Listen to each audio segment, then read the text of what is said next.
A ruthless grab for power tears a city apart. A crime family splits in two as the young and the old fight to the death. The FBI is caught in the middle as they infiltrate the syndicate in a desperate attempt to end the brutal war raging on the streets of Philadelphia.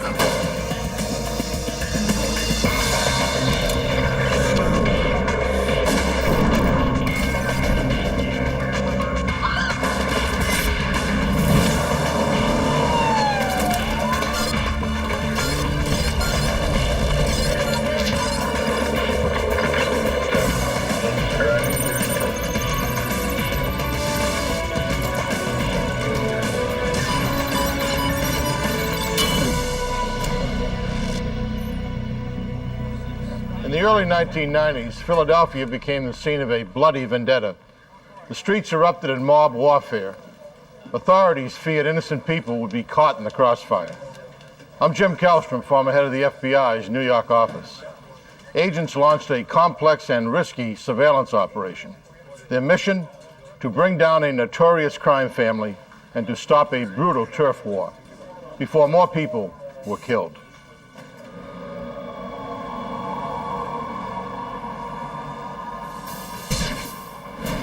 (1990). A quiet morning in South Philadelphia, Pennsylvania. Joe Andruzzi is being wired by the FBI. He's a 20-year-old accounting student at LaSalle University, and he's in trouble. He's been betting on football through a mafia bookmaker. He was winning at first, but his luck turned sour. He owes the mob $1,000. It's a debt he cannot pay. You understand? I don't think you do, son. I don't think you got it at all. But you understand what's going on here. In way over his head and afraid for his life, Andruzzi contacted the FBI and asked for help. Get the money, kid.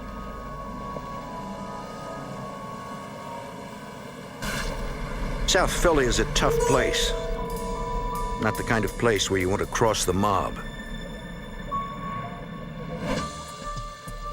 La Cosa Nostra, the Italian syndicate of organized crime families, runs a profitable and bloody business there. Gambling, loan sharking, and extortion rackets.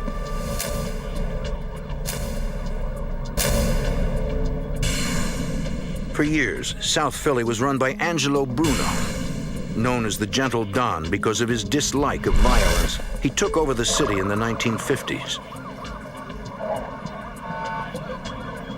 He was brutally murdered in 1980. The man suspected of being behind the hit was Nicodemo Scarfo. Nicky Scarfo took over Bruno's empire. He was a cold-hearted killer who ruled the city by violence. But now Nicky Scarfo is in jail. The FBI wants to find out who is running the Philadelphia mob while the boss is behind bars. Andruzzi's problem with the loan shark gives the FBI the perfect opportunity to collect new information on the organization.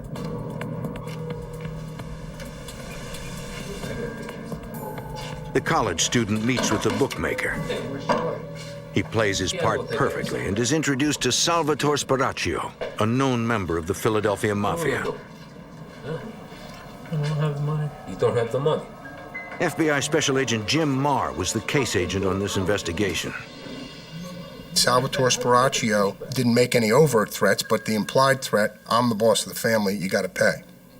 I want $120 a week for 10 weeks. The boss offers a repayment plan. Although the mob is charging little more interest than a credit card company, the penalty for defaulting on the loan has a far higher price. Nicky, here, take some cake home to your wife. Hey, thanks, Bob. All right. For the next 10 weeks, the FBI gives Andruzzi the money to make his payments. And each time he takes the money to the bookmaker, the FBI records the conversation, building their case against Salvatore Sparacchio. Each payment is evidence of the crime, of racketeering. But the FBI is not interested in making low-level gambling arrests. How we doing, huh? they have a much bigger target. I'm sure it's all there. The ultimate goal is to destroy the Philadelphia Cosa Nostra family as a crime problem. Nicky, some cake? Hey, look, you know too much. The tactics we use are to attack the hierarchy. The structure is the target, and we attack the target through the hierarchy. They need more information. So on Christmas Day, when they know it will be closed, the FBI breaks into the bakery shop. We proved to the judge that gambling activity and loan sharking activity was taking place in an Italian bakery. The judge authorized us to put microphones in. For the next several months, the FBI records the conversations inside the bakery. And we began listening to conversations of Salvatore Spiraccio, who was claiming to be the boss of the Philadelphia Cosa Nostra family. Although Spiraccio claims to be the head of the family, the FBI wire soon makes it clear that Spiraccio is not one of the big Philadelphia Mafia bosses. He is little more than an employee, but the FBI doesn't know who he's working for.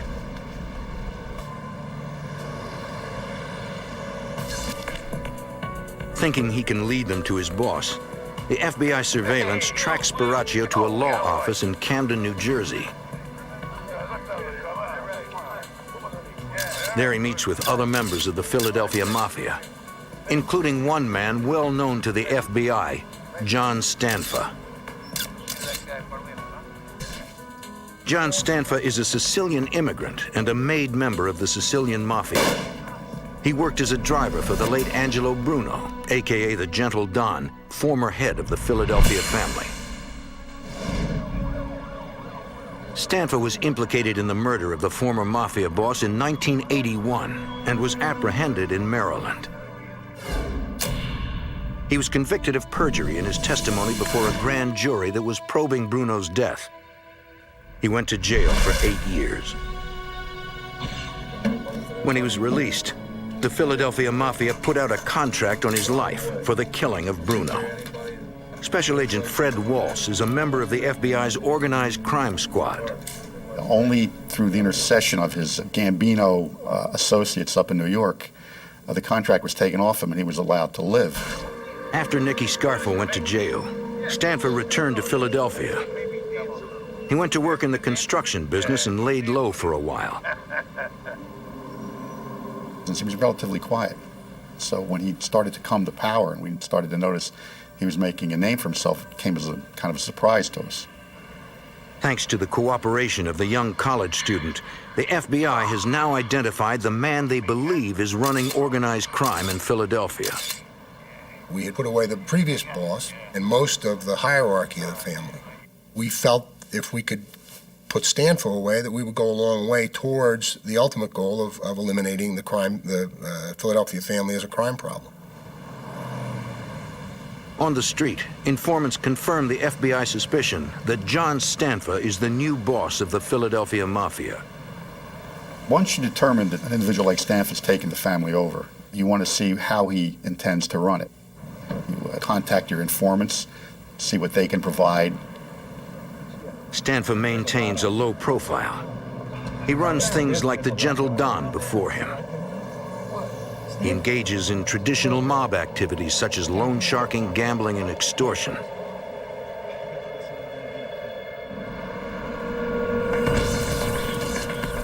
The FBI wants to find out where he is conducting business. According to FBI informants, high-level secret mafia meetings are being held in the lawyer's conference room. Informants told us that that's where they were meeting, that they felt secure there. Since it was a lawyer's office, they felt secure there from FBI eavesdropping. We decided that it would be a very, very good place to put microphones. Agents prepare an affidavit to wire the premises.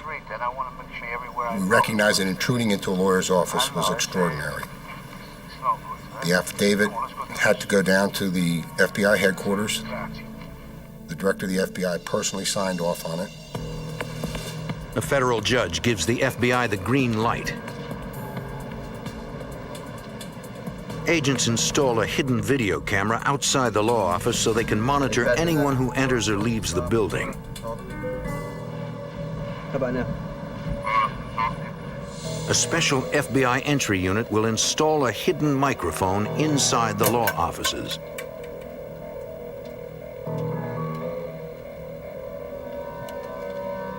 Agents make a surreptitious entry into the second-floor suite. In terms of the actual entry into the premises, it's what I regard to be one of the most dangerous things the FBI does, because you're burglarizing someone else's property. Although you have authority to be there, the person, if you encounter someone, he doesn't know that you have authority to be there. Inside, the agents fear they've been discovered. An armed deputy sheriff is inside the building. The night before we went in, the Re-elect the Sheriff campaign moved into the ground floor. The agents making the entry were surprised by a deputy sheriff. Fortunately, they were able to conceal themselves. He got in and got out before there was any problem.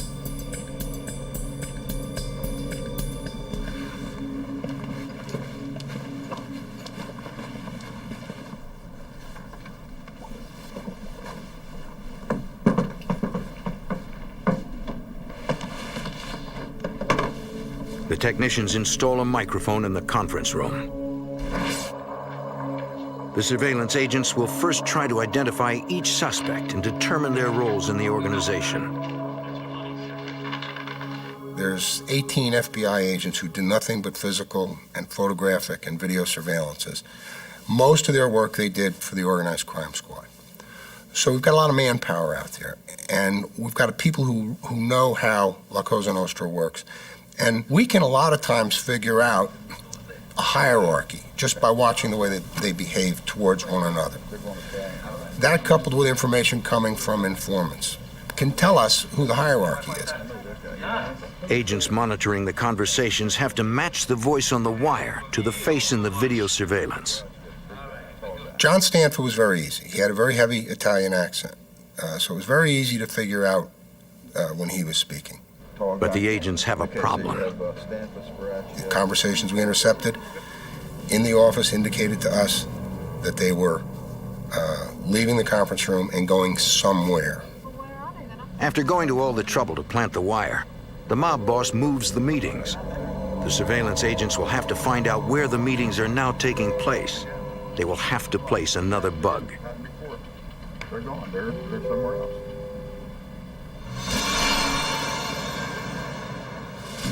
A few days later, the FBI learns from an informant that a high-level sit-down is about to take place at the law office between John Stanfa and several associates. They need to get the new bug in place before the meeting. But they don't know where the meeting will be held. Agents dispatch an undercover detective to follow Stanfa into the office. Philadelphia detective Mark Pinero gets the job. We tried to come up with a reason to actually go into the law firm to get a closer look at what was going on. So we had come up with a cover story utilizing a name of an attorney that we knew had left that firm. But it does not go exactly as planned. This unknown individual held the door for me to go in first, which kind of set me back because I wanted to go in second. I wanted to see where they were going before I was attended to. But I was relieved when I walked in and the receptionist greeted John Stanfa, and John Stanfa told her, "Let him know I'm here."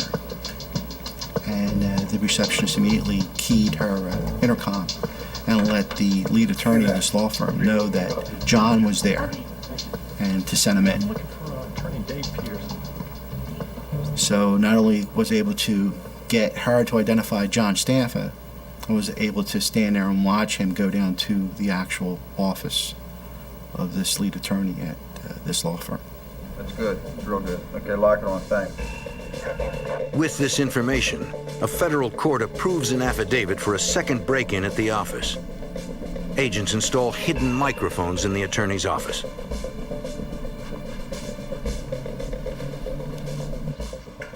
Shortly after the new bugs are placed, agents hear some alarming news on the wire. The mob bosses are afraid they are being watched. They hire a private counter-surveillance contractor to sweep the law offices for bugs. If he finds a listening device, the entire operation could be destroyed. The FBI in Philadelphia is closing in on mob boss John Stanfa. They learn he is conducting mob business in an attorney's office. Agents place listening devices in the office, but Stanfa calls in a man to sweep for bugs. Agents watch as the sweeper enters the building. Their entire case could collapse if he finds their bugs.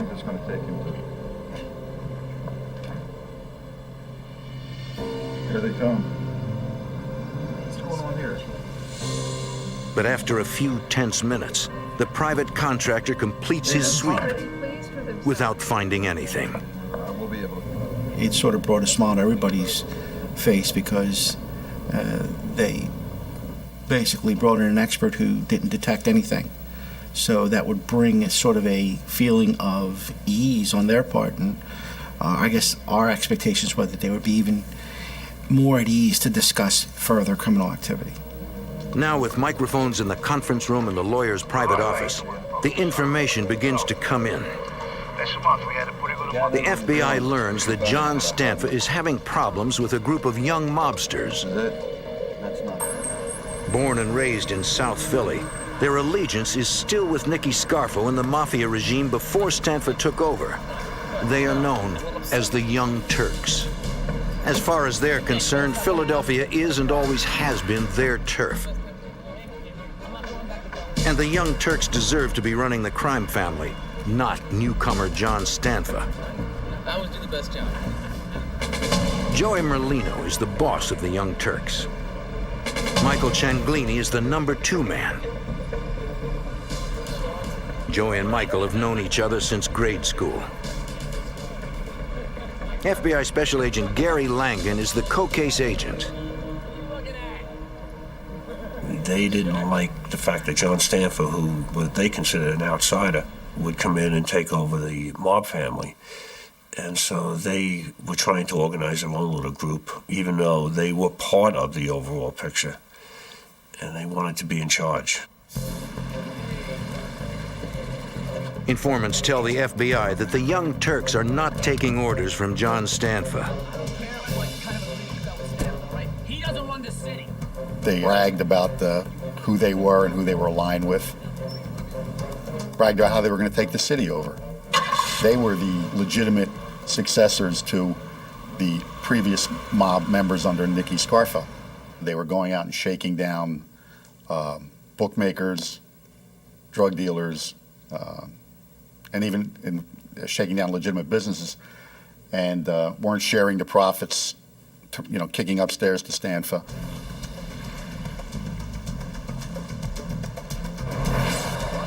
The Young Turks feel they're entitled to run the city and the Philadelphia Mafia.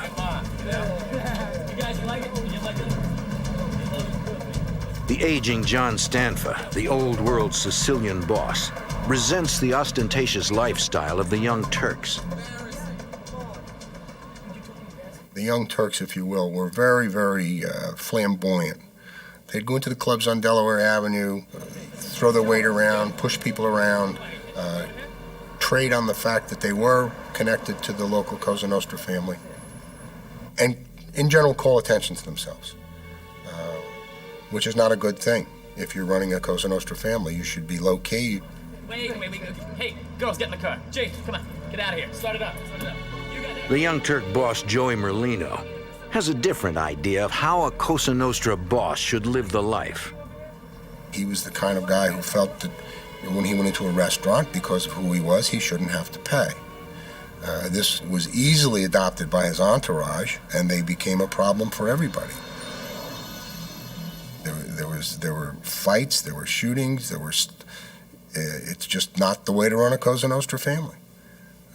Attracting all that attention to yourselves, the police begin to know then where you are and who you are, and it's just not a good thing. John Stanfa was particularly angered by the Young Turks' involvement in the sale of illegal narcotics. That was the wave of the future, and it's an easy way to make money. Traditionally, the mob frowns upon having its members engage in drug dealing. Now, that's not to say that they don't do it. They get around that by having an associate or something deal drugs, and then they'll tax that individual and take a percentage of it. But Stanford, he thought drugs were a dirty business and it draws a lot of attention, again, to the family. And he didn't want to do that. And these guys were just defying him and doing it.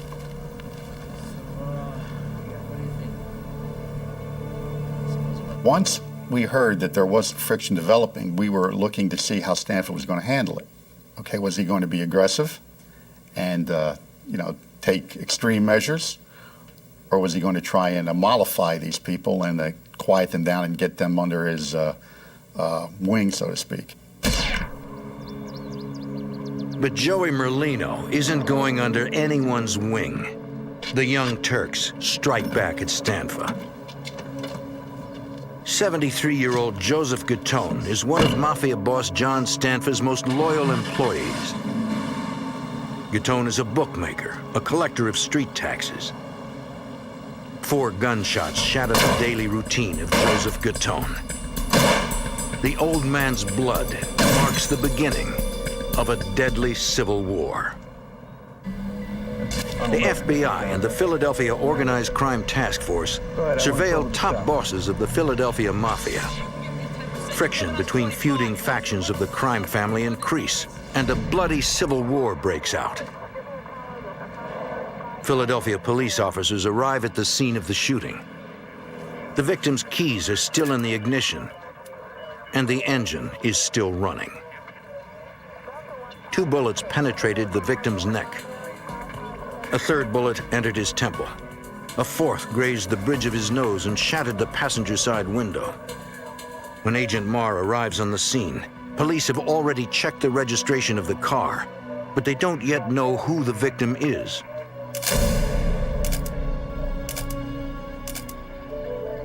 Agent Marr recognizes the victim from previous investigations. Gattone is a longtime member of the Philadelphia crime family, currently under the leadership of John Stanfa. Several of Gattone's neighbors witnessed the shooting, but no one can identify the lone hooded gunman. Special Agent Jim Marr suspects Joey Merlino's Young Turks are behind the killing. Where he was killed, the manner in which he was killed, indicated to me that the Merlino faction was sending a message to Stanfa and his people. We're here, and we are to be reckoned with. John Doe's. Agents monitor their wiretaps.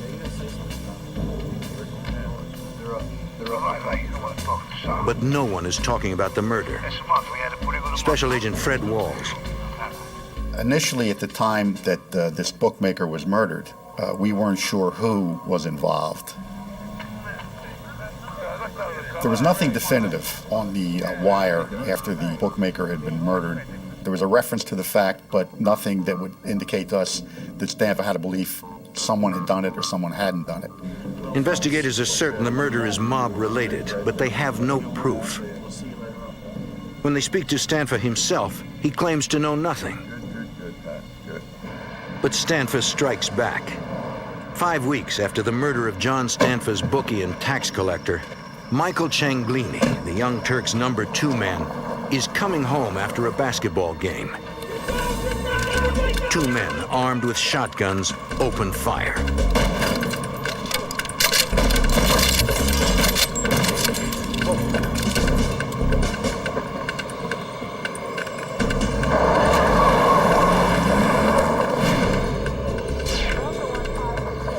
Somehow, Cianglini, his wife and 2 children were uninjured in the attack.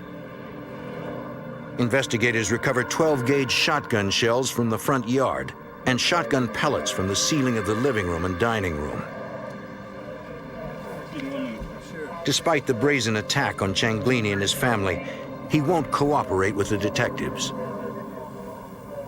He wasn't going to say anything. they just don't talk to law enforcement. They feel they're going to handle it themselves. It's business, okay, and it's none of our business. So you're not going to get anything out of them.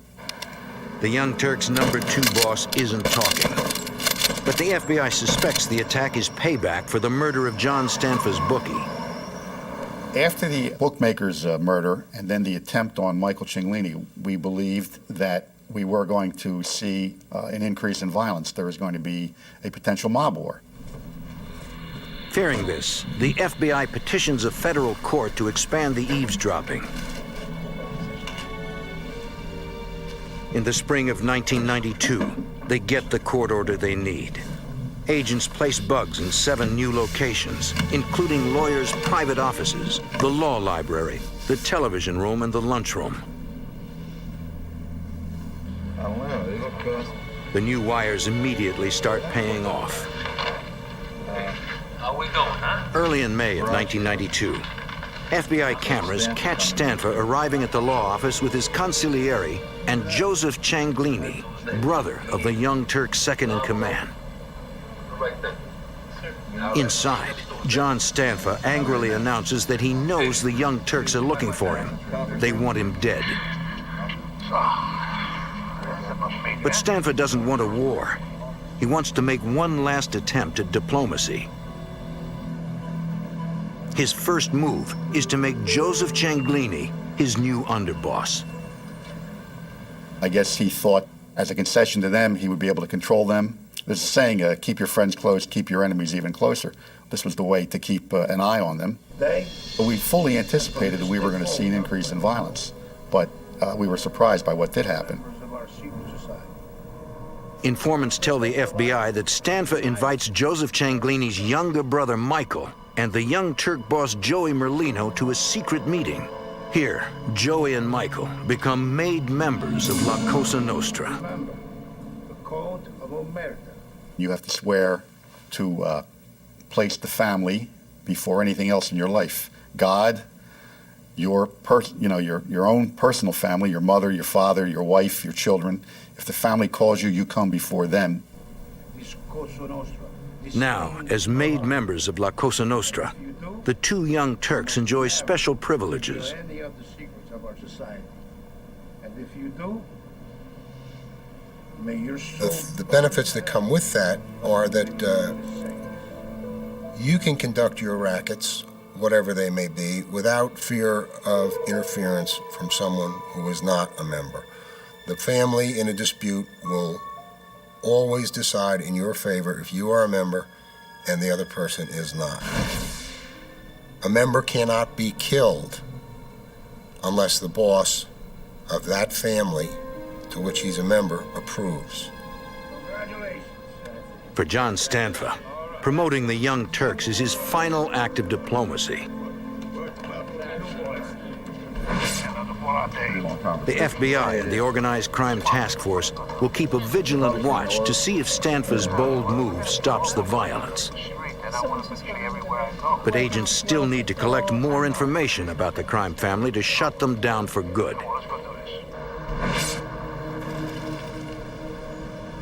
Eddie! Through an informant, they learn the law office is not the only place where Stanfa and his associates are congregating. We found out that Stanfa had opened up a dinette next to another business he owned, which was a food distribution business. And surprisingly, Stanfa actually worked at this place every day. You know, as a John Q. citizen, he would go to work and he'd actually work there. You'd see him out there sweeping and cooking and handling stuff.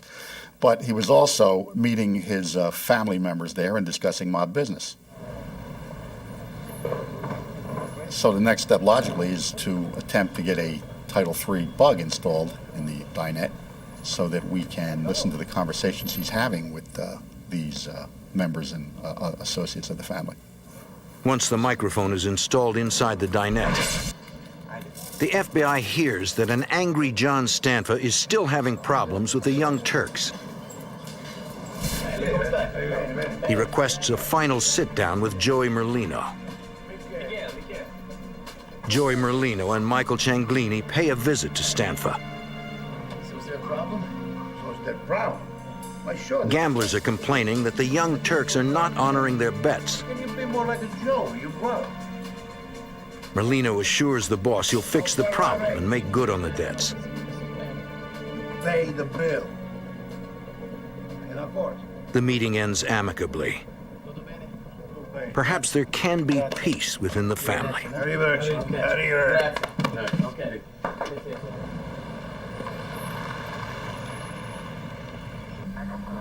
Early in March, FBI surveillance agents observed Joseph Cianglini and a waitress opening up the Stanford dinette. It's almost exactly 1 year after his brother Michael was nearly gunned down at his home.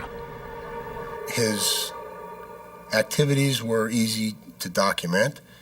He was regular. He got up in the morning and he went to work. But on this morning, Joseph Cianglini's routine takes a terrifying twist.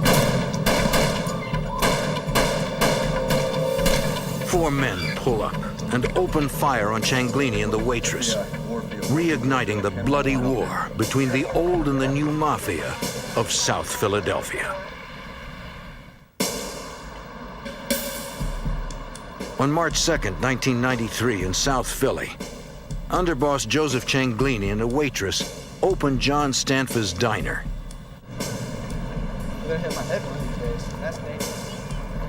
Shortly after 6:30 a.m., 4 gunmen launch an attack. Cianglini is gunned down. The surveillance agent alerts FBI HQ and calls 911 for an ambulance. The FBI agent on surveillance arrives on the scene. Joseph Cianglini has been shot repeatedly in the head, neck, and chest. The waitress is unharmed. Cianglini has somehow managed to survive the deadly attack. Though severely wounded, he can talk. You couldn't get a statement out of him, and even if he knew who did it, he wasn't going to implicate anybody. He was part of the mob, the Omerta, the Code of Silence, and they would take care of this on their own. They had to know who they were. He saw them. We suspected that it was a group from the Young Turks, but he basically told us he didn't know anything. Hoping to identify the shooters, FBI agents review the surveillance tapes. But in the early morning darkness, the images are too dark to identify anyone. The video was very grainy, very blurry. It was very hard to identify with any kind of particularity features where you would recognize who actually went in, but you could see 4 shapes going in. Then you go to the audio and you hear screaming, and you hear shots, and then you hear someone yelling, "Move, move," and then they exit the place and they drive away. Well, that's basically all we had. You couldn't say with any reasonable certainty who actually went in there and shot Joseph Cianglini. But agents are still surveilling the law office. In the listening post, wiretaps record a chilling conversation between Stanfa and a mob associate. John Stanfa suspects Michael Cianglini was behind the attempt to kill his own brother Joseph at the restaurant. Yeah, Michael and Joey were on the opposite sides of internal war within the Stanford family. They were half-brothers, and it didn't make any difference. He thought his brother Joey was on the wrong side, and he's going to take him out. For John Stanfa, there is only one choice: eliminate Joey Merlino and the Young Turks. So he starts to recruit his own muscle to send them out and to start stalking these Young Turks and trying to kill Joey Merlino, Michael Cianglini, and the people associated with him. Undercover FBI agents deliver a warning to Merlino and Michael Cianglini. What's going on, fellas? When we're aware of the fact that violence is going to occur or may occur, and we think we know who the violence is going to occur against, we have an obligation to go out and warn them. John Stanfa is sending hit teams into the streets with orders to gun down Merlino and Cianglini. The Young Turks shrug off the FBI warning. Even though they know their lives are in danger, they refuse to cooperate. The Young Turks should have listened to the FBI. A Stanfa hit team tracks them down and opens fire in broad daylight. Michael Cianglini is shot in the heart and dies on the street. Joey Merlino is wounded. It is clear to the FBI that John Stanfa means business. He's taken up the challenge, and he's retaliated with a lot of force. So that's where we are right then and there. We believe that Stanfa is responsible for it. Now we have to prove it. 3 hours after the shooting, South Philadelphia police officers respond to a burning vehicle. The car matches the description of one seen by witnesses at the shooting. Police run a trace and learn that it was leased to a member of the Stanfa crime family. That night, police question Phil Coletti and his wife. She tells police she reported the car stolen. Coletti says he has been home all day. The FBI views the couple's alibi with skepticism. Coletti becomes the first suspect in the shooting murder of Michael Cianglini. Several days later, the FBI gets a lead on the second shooter. The FBI had received a call from a physician who said that he had treated an individual who came in with burns that he felt were rather suspicious. FBI agents find John Vesey at home. He too is a known member of the Stanfa crime family. Agents ask Vesey what happened to his hand. And he says he had an accident with his barbecue grill. His hand was burned when he spilled lighter fluid.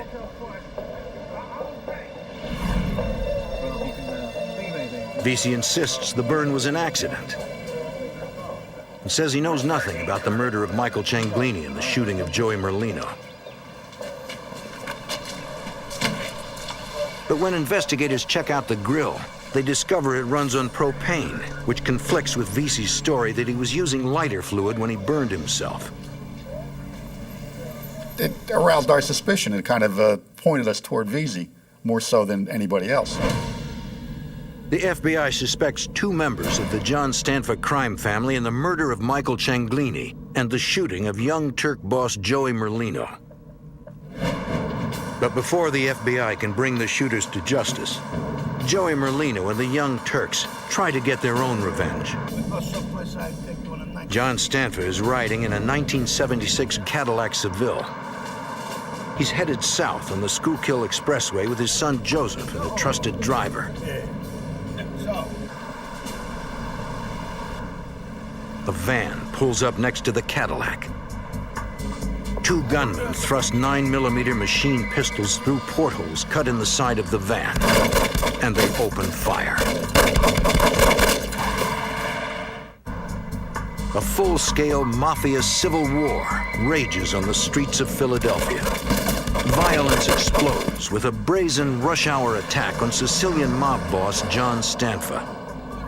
The gunfire misses John Stanfa, but his son Joseph is hit in the face. Stanfa's driver rams the van, forcing it off the highway. What was really brazen about it was on a highway like that, random shots could have struck and hurt, even killed any innocent people who were on there. Investigators have no doubt the attack on Stanfa is Joey Merlino's revenge for the murder of Michael Cianglini. It showed you the extent of the violence these people were willing to employ and the grudge they bore against Stanfa. Police find Stanfa at the hospital. Despite the brazen attack on him and his innocent young son, the Cosa Nostra boss claims he has no idea who tried to kill them. And of course, it's the old, I don't know who would have done this to me. And we don't get anything out of him. It is only a matter of time before innocent civilians get caught in the crossfire. And it's time to turn up the heat on the warring mob. Any known Stanfa or Merlino associate seen driving around South Philadelphia becomes the subject of a routine traffic stop. Authorities arrest 8 mobsters for carrying weapons. They confiscate .380, .45, and .38 caliber semi-automatics. The FBI has no doubt the Young Turks boss ordered the hit on John Stanfa, but feds can't prove it. Joey Merlino has to be yanked off the streets. The FBI arrests him for a parole violation of a 1990 armored truck robbery.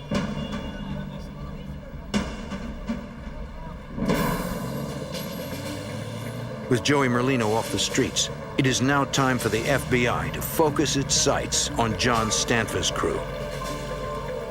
The agents target murder suspect John Vesey. The professional hitman is one of John Stanfa's soldiers. But tonight, thanks to a New Jersey firearms violation and the threat of a long jail sentence, Vesey has agreed to wear a wire for the FBI. He was a very tough individual. And he did some construction work as a hired laborer for John Stanfa's brother-in-law, who was in construction. And he caught the eye of Stanfa, and Stanfa realized this kid was a tough kid, and he could, he intimidated people. Under Stanfa, Vesey became a loan collector, an enforcer, and a killer. Okay. Now he claims he feels the weight of the murders he committed. All these things, plus the fact that his brother, who really cared for him, was convinced that John was going to go down and never see the light of day. His brother convinced him that he should cooperate. Vesey was made into the family by John Stanfa. And now he wants to get out, alive. You couldn't measure the significance of it. It was like a coup for us that he came on board.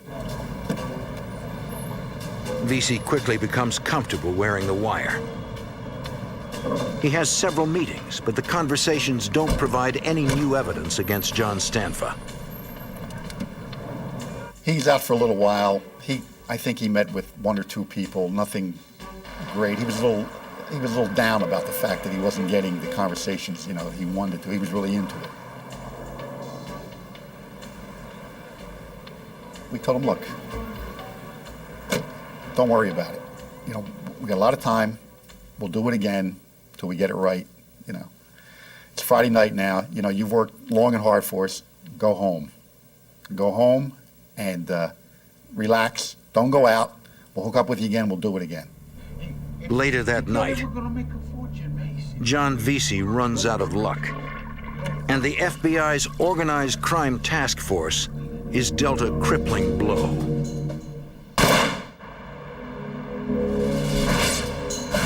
In a bloody South Philadelphia mob war, the FBI's #1 informant is gunned down by mafia hitmen, and the FBI's best chance at busting up a notorious crime family is shattered.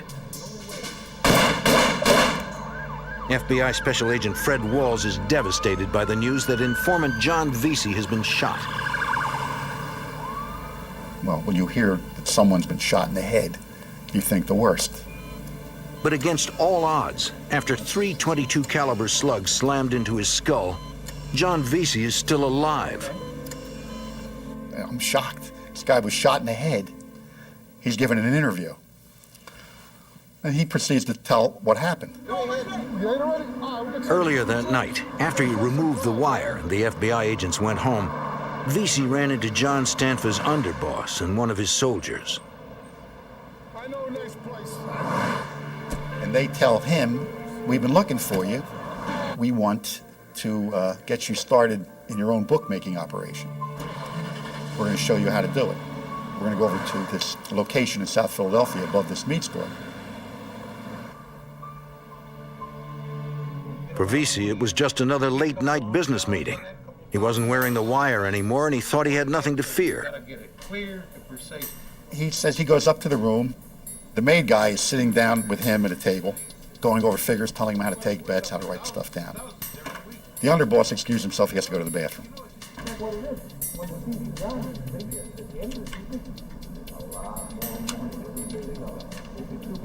John Vesey heard the sound of the flushing toilet and the door to the bathroom opening.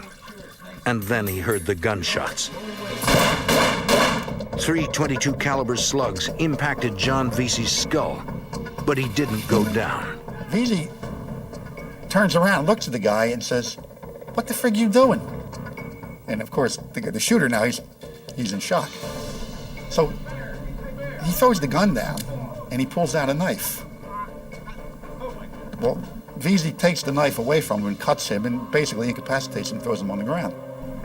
He turns to the other guy, the main guy, who's an older guy, and the guy looks at him and he says, John, he said, "This has all been a mistake. It's a misunderstanding. We're gentlemen here. We can settle this." And Vesey says, "Get out of the way, or I'm going to take you down too." And against all odds, John Vesey walks out of the room alive. And that just goes to show you how tough this kid was. I mean, he was tough. And the bullets went into the back of his head, and we later found out they had hit the head and come around, okay? I guess the slugs weren't as strong. It was a 22 caliber long rifle slug, and he took 3 in the head and survived. 2 weeks later, ex-mafia hitman John Vesey makes his first appearance before the federal grand jury and testifies against his former crime family. The information he provides is invaluable to the FBI. Vesey names names and gives the FBI what they need to move against the Philadelphia mob. When the FBI increases the pressure, other mobsters make deals with the prosecutors and become informants for the FBI. And the dominoes begin to fall. On St. Patrick's Day in 1994, 24 suspects are arrested on racketeering charges of murder, murder conspiracy, extortion, arson, kidnapping, gambling, and obstruction of justice. Among those arrested is Frank Martinez. He's found guilty of assault and the attempted murder of John Vesey. Vincent Pagano is also arrested and found guilty of assault and the attempted murder of John Vesey.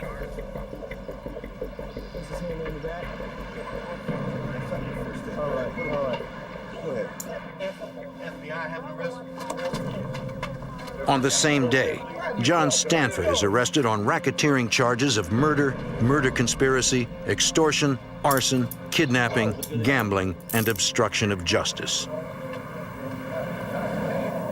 It was a nice, clean, easy sweep. We brought the people in, and we were very satisfied with it. Ultimately, 27 people are charged with conspiracy and racketeering under the RICO Act. 24 defendants are either convicted or plead guilty to the charges. I felt pretty good that we did make Philadelphia a little bit safer. It was my job. It was my life's work.